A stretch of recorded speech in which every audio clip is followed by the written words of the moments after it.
आई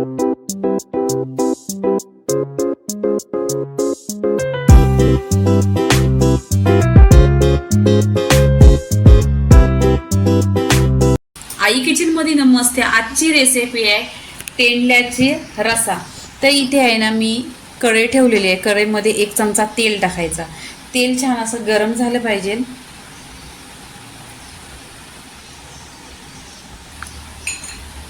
इथे आहे ना 1 चमचा तेल टाकलेलं आहे। इथे मी लसूण घेतलेली आहे, छान अशी तोडून शिलून घेतलेली आहे। लसूण पण छान अशी गरम झाली पाहिजे, छान अशी फोडणी आहे ना खमंग बसली पाहिजे, म्हणजे कोणत्याही भाजीला टेस्ट खूप छान येतो। इथे कढीपत्त्याची इथे आहे ना 2 ते 3 कांदा कट करून घेतलेले आहेत। कांदा पण छान असा आहे ना पिंक कलरवर करून घ्यायचं। इथे तेलावर परतायचं।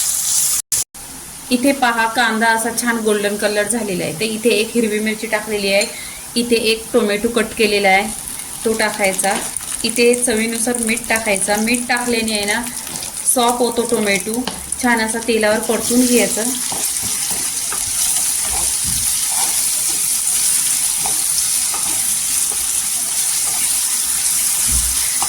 इथे पहा कांदा सॉफ्ट असा झालेला आहे। इथे आहे ना सुके मसाले टाकायचे। इथे काश्मीरी लाल मिरची पावडर 1 चमचा आणि कांदा लसूण मसाला 1 चमचा, हल्दी पावडर अर्धी चमचा आणि धना पावडर 1 चमचा। पूर्णपणे सुके मसाले तेलावर परतून घ्यायचे। इथे पहा छान असा कलर आलेला आहे। इथे कोणताही वाटण याच्यामध्ये नाही टाकलेले, कांदा टोमॅटो हिरवी मिरची हे टाकलेले आहे। आता मी तुम्हाला तेंडली दाखवते।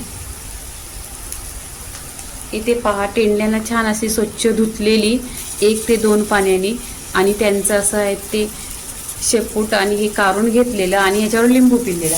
आता आपण आहे ना या मसाल्यामध्ये टाकायचे आणि छान असे परतून घ्यायचे। हे चवीला 1 नंबर असते। ही तेंडल्याची आहे ना मच्छी ही छान टेस्टी असते। तुम्ही पहा ही रेसिपी बनवा आणि छान अशी ही टेस्टी लागते। इथे पहा मसाला झालेला, तर इथे पाणी टाकायचं। मी इथे अर्धी वाटी पाणी टाकलेलं आहे।